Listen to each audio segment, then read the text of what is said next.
அனைவருக்கும் இனிய காலை வணக்கம். இன்றைக்கி வெள்ளிக்கிழமை இல்லையா? அம்மன் பற்றி, காமாட்சி அம்மன் பற்றி, காஞ்சிபுரம் காமாட்சி அம்மன் பற்றி சில சிறப்பு அம்சங்களை சொல்கிறேன். அன்னை காமாட்சி அப்படின்னாலே கருணையும் அன்பும் நிறைந்த கண் கொண்டவள் அப்படின்னு பொருள். பார்வதி தேவியின் வடிவம் ஆதிபராசக்தியின் மிக உயர்ந்த அம்சமாக வணங்கப்படுகிறாள்.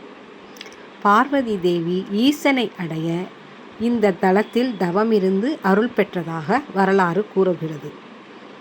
ஆதிசங்கரால் சக்தி வாய்ந்த ஸ்ரீ சக்கரம் இங்கு பிரதிஷ்டை செய்யப்பட்டுள்ளது.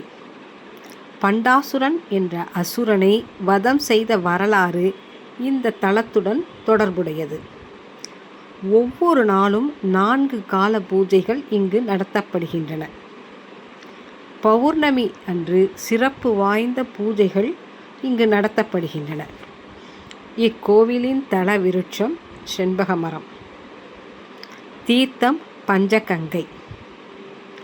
காஞ்சிபுரம் 1000 கோவில்களின் நகரம் அப்படின்னு அழைக்கப்படுகிறது. இந்த கோவில் தெய்வீக பெண் ஆற்றல் ஆட்சி செய்யும் இடமாகவும் நம்பப்படுகிறது. நாம் அனைவரும் காஞ்சி காமாட்சியின் அருளை பெற்று இனிதே நலமுடன் வளமுடன் வாழ்வோம். நன்றி, வணக்கம்.